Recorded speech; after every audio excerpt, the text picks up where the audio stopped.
What did you dream about as a child? Think about that. Think about that question, because that's key to understanding today's discussion. How to beat socialists. How to beat socialists at their own game. What did you dream about as a child? Welcome to Bold and Blunt, and I'm your host, Cheryl Chumley, giving you a Christian conservative look at today's news, politics, culture, and events. And I have a guest today who is going to give a key idea to beat socialists in America. A key way to reel back the socialism, put government in its proper role, and take back America, not just for the next election season, but for the foreseeable future, for at least another generation. Because that's the problem here, right? America's not just losing to the far left in the immediate with Joe Biden in the White House and Democrats in control in both sides of Congress. America's losing the youth of America. So we need to take care of that, right? Before I get into that, a quick shout out to a special deal that the Washington Times is offering right now, particularly for listeners of Bold and Blunt podcasts. And it's a 50% off discount for a year's access to the digital platform of the Washington Times. All you have to do is go to washingtontimes.com/Cheryl. Type in a little bit of information, and you'll have a year's access to all the Washington Times has to offer. That's commentaries, that's great news, investigative reports, breaking news items, and of course that's great podcasts, not just like Bold and Blunt, but all the podcast products we have out there. 50% off. And look, I know that you want to do your part to put the mainstream media in its place, because they're part of the problem of growing socialism in America. If it weren't for the socialists in most of the media, then the socialists in the political world wouldn't have a platform. Their views wouldn't be put out there, for the most part. So I'm asking you, why not support the Washington Times? Why not support Bold and Blunt? And subscribe to the Washington Times. It means a great deal, because it allows us at the Washington Times, who work around the clock to get you the news and bullet points you need to fight off the far left. It means that we get to continue to do that for you. I mean, let's be real. We don't live in a land of socialism where we rely on government to pay for the Washington Times, right? We're free market. So we need great listeners. We need great readers like you to help support us. And I'm just asking you, why not subscribe? Why not join the team of the Washington Times and do your part in helping keeping big government, bigger government, biggest government, dictatorial government at bay. Anyhow, socialism, socialists, how to beat them at their own game. Well, one of the first keys to beating somebody is to understanding the enemy. Know thy enemy, right? So where do socialists come from? Here's one important key to keep in mind. We're not going to beat socialists through the political parties. We're not going to beat socialism by electing the right candidates to political offices. That's not to say that making proper choices at the ballot boxes isn't important. Donald Trump, a great fighter of socialism. Donald Trump stood on the world stage and proclaimed loudly, proudly, America will never be socialist. Gotta love him for that, right? But a president, at most, in this country can only serve 8 years. So what happens when that loud and proud defender of freedom, of American ideals, is pushed from office, loses re-election? Even the best don't last forever, right? So it's key to understand what socialism is and what it isn't. And what it isn't is simply a political choice. You can vote out Alexandria Ocasio-Cortez, but then Mark these words. There's a new Alexandria Ocasio-Cortez waiting in the wings, waiting to take political power, waiting to fill that seat. So what it isn't is simply a political choice. What it is a condition of the heart. It's a symptom of a sick soul. It's a symptom of a sickened spirit. This is how we need to regard socialism in America. It's not so much a condition of the political world as it is a condition of the culture, a condition of the spirit of America, a symptom of the sickness of the people. That's what socialism is. It's a condition of the heart.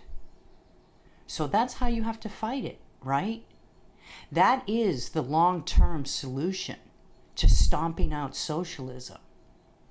You have to capture the hearts, the spirit, the imaginations of the people. Because people that knows individuals have souls, and souls that were designed by God with a purpose in life, and that purpose is not simply to serve governments' whims and demands and dictates. A people like that doesn't suffer the abuses of a socialist overlord, right? A people like that can't suffer abuses of tyrants. Those are the ideals upon which America was founded. America is a spirit. America is the spirit of freedom, right? We've heard that all our lives. America is where those who want freedom go to, look to go to, take rafts across oceans to go to get to. So, socialism, not so much wound up in the political world as it is a symptom that shows in the political world of a sickened population. That's how we need to fight socialism. And you do that by showing facts first. Let me read from this excellent piece from Mark Perry, who wrote it for the American Enterprise Institute some years ago, but it's still very pertinent. It's titled, "Why Socialism Always Fails." And he writes, or he wrote, "In the same way that a Ponzi scheme or chain letter initially succeeds but eventually collapses, socialism may show early signs of success, but any accomplishments quickly fade as the fundamental deficiencies of central planning emerge. It is the initial illusion of success that gives government intervention its pernicious, seductive appeal. In the long run, socialism has always proven to be a formula for tyranny and misery. A pyramid scheme is ultimately unsustainable because it is based on faulty principles." Let me stop there. He says faulty principles. What he means is lies. That's what socialism is. It's built on lies, right? That's exactly how socialism roots and grows. It sounds oh so glamorous and oh so fair and just, and it just sounds like a dream of children, right? Why can't everybody just get along? That kind of thing. It reels in the uninformed, the unaware, the angry, the entitled, the uneducated, the undereducated. It reels them in. It seduces with some sort of promise of fairness and equality and, dare I say, even riches and wealth for all. Well, it's such a lie. And more than that, it's completely un-American, because this country was founded on ideals of individualism and individual rights coming from God, not government. And with that comes the responsibility for the individual to take responsibility for his or her own life. And for those individuals who are raised in circumstances where from day one, from birth, they're already behind the curve because they live in dismal situations where it's almost impossible to see how they might climb out of them. It's incumbent on the rest of us who have been blessed by oh so much, starting with the great gift of being born in America. It's incumbent on the rest of us to help those who have not through the government, through individualism, through charity, which is one huge way of keeping socialism at bay. After all, if individuals are doing what the social services in government now do, then there are no needs for social services in government. There is no need to grow government big and bigger and biggest and grab more and more tax dollars to provide for these social service agencies if individuals in America are already reaching into their own pockets to provide. So one big way of keeping socialism at bay, give of your own, give from your own pockets, tithe to your church. Tithing is a tough thing to do, and few do it. Even in the Christian camps, few do it. But with tithing comes freedom for all in this country. Think about it. Let me read you from The New Ideal, a publication of the Ayn Rand organization. It's called The Dishonesty of, and then this comes in quotation marks, real socialism has never been tried. So the article is about the dishonesty of that phrase that socialists and pro-socialists like to say, that, oh, socialism fails because real socialism has never been tried. It's a lie. Ben Bayer wrote this.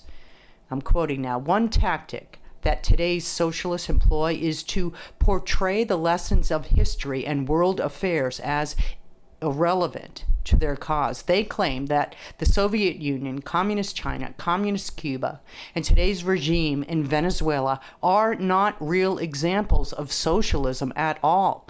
Real socialism, you may have heard them say, has never been tried. What makes people think this is true? What do they mean by socialism? And is their view even plausible? And then he goes on to give a definition, the standard definition of socialism, which is public ownership of the means of production. And then, later on, he goes on to write, socialists try to insulate the system they advocate by using this talking point that real socialism has never been tried. And so you can't say that socialism fails. Using their definition of socialism, which is to say instead of the state owning the means of production, that the people actually own the means of production. He writes, these thinkers would have us believe no full-scale socialist political system has ever existed in history. And by this means, that allows them to excuse their ideology from any responsibility for the murder and oppression of the brutal, allegedly socialist systems of the 20th and 21st century. It also allows them to pose as the torch bearers of a noble ideal that has simply been corrupted by political operators of the past. Isn't that nice? Isn't that how that lie truly does grow and spread, right? Well, you can't say socialism fails because it's never been tried. True socialism has never been tried before. Those are those murdered people and those oppressed people and those starved to death people. Those are all victims of socialism that wasn't exactly socialism, a quasi form of socialism. But if we actually implement real socialism, we can make it work and everybody would be equal and everybody would have, and there would be no more have-nots. That's the lie, right? That's the big deception. So, let me go back to my original question. What did you dream about when you were a child? What were your dreams? Think way back. Go back to when you were little.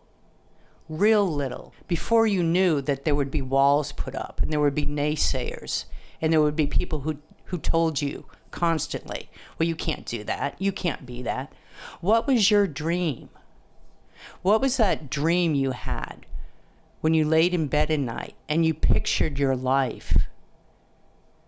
When you sat there and stared at the ceiling in the darkness and you imagined how your life would be when you were grown up, when you were an adult. What was it that you wanted to be? What was it that you wanted to do? Was it to be an angry Black Lives Matter protester in the street? Was it to work your fingers to the bone so that government could take your money and give it to somebody else who has less? Was that your dream? Were those your dreams? I think most children, when they lay in bed at night, even children who are raised in the most abhorrent, frightful, nightmarish situations, still have a tiny little dream, a tiny little spark. And the dream is rooted in a seed that God has planted in them to create, to produce. I don't think children dream about a socialist system. I don't think children dream about angry protests and fiery political speeches that pit populations and segments of people against one another and cause jealousies and animosities and hatred. I don't think that's the dream of children. This is what socialism becomes. It's an angry pitting of people against each other. And it kills the dreams of children. It kills the visions that children have for their own future. From when they were very little, laying in bed at night, envisioning their lives as adults, envisioning what they would do in the future, picturing what they would become, picturing what they would have, picturing what they would produce, imagining the wealth they would accumulate, imagining the freedom that they would exercise, imagining the designs and that they would create and the buildings they would construct and the worlds that they would build. Socialism comes in and steals all that. Another big way of beating the socialists at their own game is to bring back the dreams into children's lives. Think about how you can do that in your own area of influence. Maybe you can volunteer. Maybe you can volunteer big brother, big sister organization. Maybe you can do something to get involved with children and making sure the dream of their youth doesn't die. Or maybe you can homeschool. Maybe you can take your children out of the public school system where they're being brainwashed to hate America, to hate capitalism, to actually detest the ideals of freedom upon which this nation was built, to see that as racist. Maybe you can take your children and homeschool them so you can teach them in the proper way to go, so they will be that one child in the future generation, in the future generation of leaders coming forward in America. They will be that one light in the crowd of darkness. My guest today, Misty Phillip, did just that. She's the author of The Struggle is Real. She is the founder of Spark Media Ventures, which is a sort of podcasting platform for Christians to advance biblical truths. And most recently, she is the founder of Spark Media Podcast Magazine. Misty homeschooled her 3 boys in part because she didn't want them to be brainwashed by anti-American forces. And she's here today to talk about the day-to-day operations of homeschooling and how you might actually homeschool your kids. It's a great way to save America from the socialists. So, Misty, thank you so much for being on Bold and Blunt. I really appreciate your time. Absolutely, Cheryl. It's a pleasure to be here with you today. So we have a lot to talk about, but what I really wanted to dig down into is the specifics of homeschooling kids. And tell people a little bit about your background in homeschooling. Yeah, so I started homeschooling homeschooling my boys 20 years ago and homeschooled 3 boys. Most of the way through, I had one son with special needs who went to school for a short period of time. But for the most part, I had my boys at home with me, and there was about an 8-year gap between the oldest and the youngest, with a middle one in between. And we started, in the early 90s when homeschooling was still kind of weird. And that was the beginning of our journey. And so you're in Texas, so you homeschooled Yes. mostly in Texas. You Yes. you understand Texas laws. So, like you said, early in the 90s, homeschooling was still sort of in this country unheard of thing. It was mainly for just some in the Christian community. And now it's become a lot more commonplace, especially because of the coronavirus. So in Texas, how difficult is it to homeschool? It is actually one of the best places in the country to homeschool your kids, because first of all, taking on the education of your children is a very serious matter, and it requires a lot of time and energy to do a good job to keep all the balls in the air, right? Because you're not just home educating your children, you're also cooking and cleaning and doing all the things that we all do to take care of ourselves. And so it's almost like 2 full-time jobs, but it is so worth it. And in Texas, the laws are set up to where you only have to teach reading and writing and social studies and good citizenship in a bona fide manner. So the law is very, very simple. There are some states where you have to be a certified teacher. You have to have your curriculum approved. You have to jump through a lot of hoops to educate your children. And in Texas, it's just not the case. I find that so shocking that in some states you actually have to be a teacher, or you have to show the state all this justification to homeschool your own children, because in this country it was founded on the idea that parents have responsibility for their children, including the education of their children. Absolutely, and it just adds layers of bureaucracy, which takes away from the actual education of the children.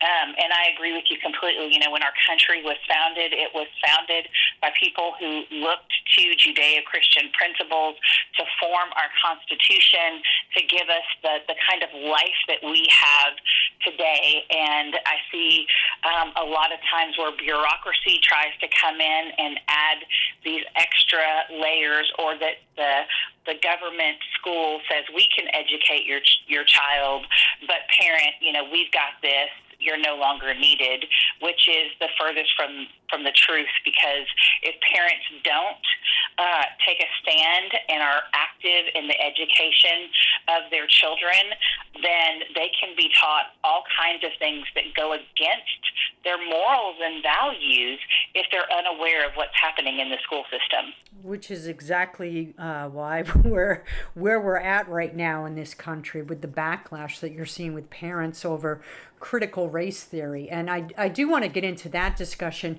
but I just want to touch on a point that you just kind of gave me a red flag in my head. Have any of these states that mandate that parents have to be teachers in order to homeschool, have they been challenged in court? I'm not sure about that. It's some of the western states that I know, that like Washington State, and but I'm not familiar with their laws as much as I am with the Texas law. It seems like they should be. And honestly, it seems like it should be an easy win, but who knows in this day and age? And that kind of circles back to what's going on in the school systems today. To what degree was it your concern about the complete liberalization of the school system that made you want to homeschool in the first place? Yeah, well, I had several reasons for wanting to homeschool, and just being able to guide and direct the education of my children. One of the things for me that was such a big deal at the time was the lack of history being taught, or the revisionist history.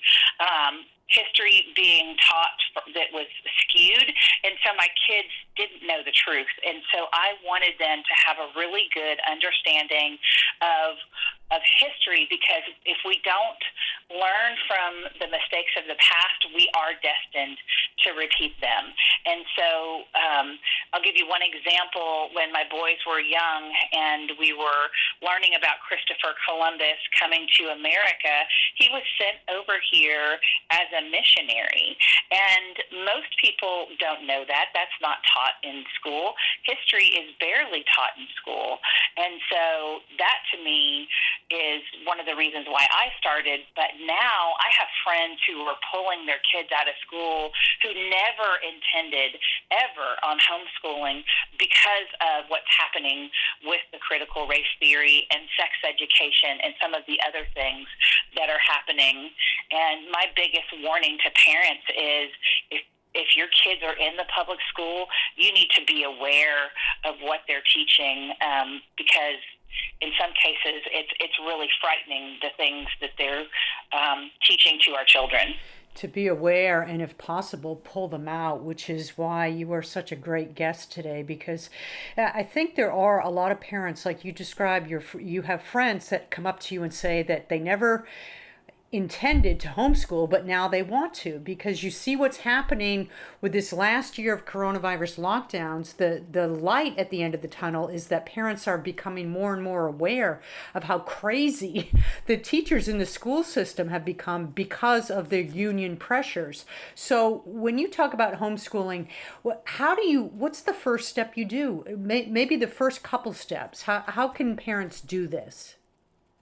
Yeah, so I'll tell you, my first step was I found other people who were homeschooling and became friends with them and learned from them and the things that they were doing. I asked a lot of questions. Then we have an amazing homeschool store where I live, but then I started attending conferences to learn what was happening in the homeschooling industry and what types of curriculum were out there. But the next thing I would say is just start. Like, don't be held back by fear that you're not enough, that you can't teach your kids everything, because I believe that if God calls you to homeschool your kids, that He will equip you and will put people in your path that can help you. And for my children, one of the most important things that it was for me to do was to teach them how to read well, and then to love to learn. Because if they can read well and they love to learn, they will teach themselves anything. It is the teaching to the test in the public school that is ruining the love of learning. And kids should be sponges and soaking in so many new experiences. And that's one of the beautiful things about homeschooling, is you can set up an environment that is conducive to learning. What if you're not a patient person? Or what if you don't feel qualified because maybe you yourself dropped out of high school, or you didn't go to college, and the idea of teaching physics or trigonometry to your child just really overwhelms you? Yeah, so first of all, I wasn't that patient. I'm not a saint. But there are lots of amazing people out there that I linked arms with to educate my children. So my husband actually taught physics in our local co-op to kids, and they made an anti-gravity machine. Those parents were so relieved that my husband was there to teach them physics. Well, that was his interest and what he was really good at. So lock arms with other people that have different skills than you do.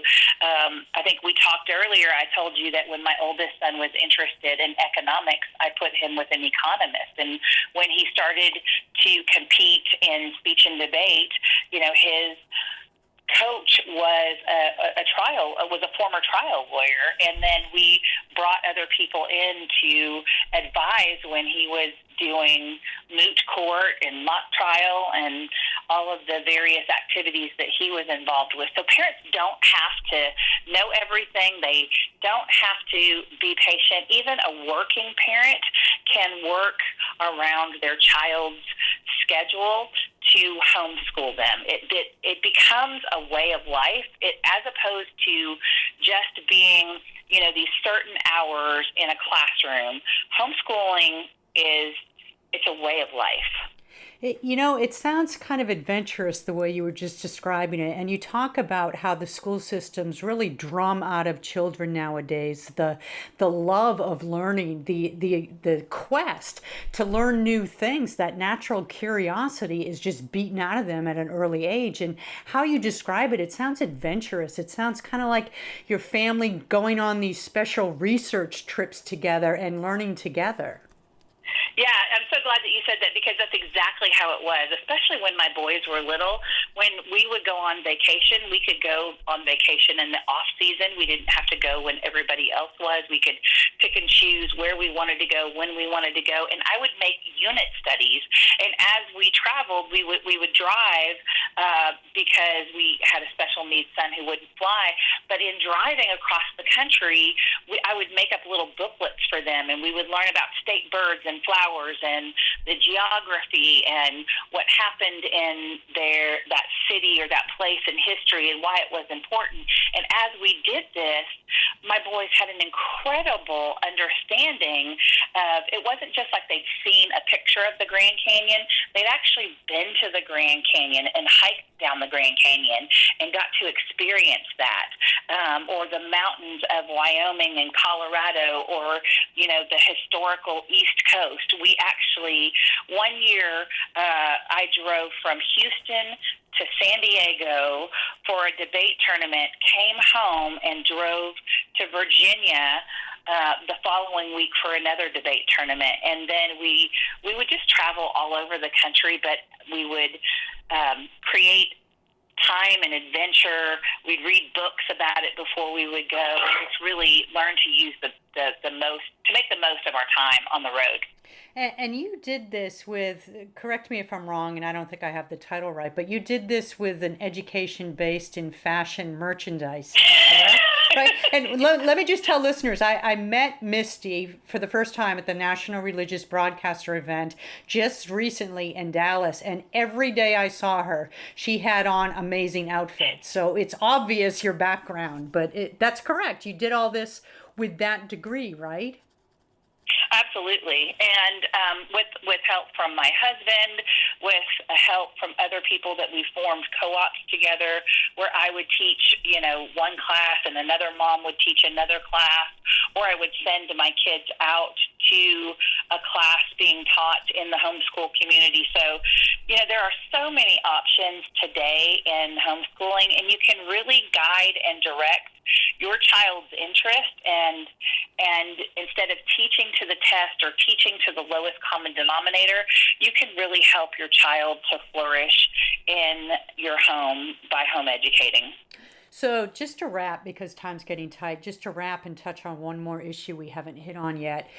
Basically, if you want to homeschool your kids, look in your own local community for resources that you can partner with, but also look at your state laws, right? Because that's crucial to understand your Absolutely. laws. And then thirdly, though, as far as the testing goes, now, homeschool kids, they still go on to college. And how do you apply to colleges based on homeschool grades? Yeah, so I'll tell you, my oldest son went to a private university and received a full ride scholarship. And, the way that happened was not only his testing, because he did, do the SAT, but also all of the extracurricular activities that he was involved with, because what colleges are looking for is not just a test score, but a very well-rounded student, someone who has volunteer hours, someone who is involved in leadership positions. And so all of those things went into his college application. And so while you're homeschooling, do you have to prove to the state that your child is meeting a certain standard? Are there testing requirements?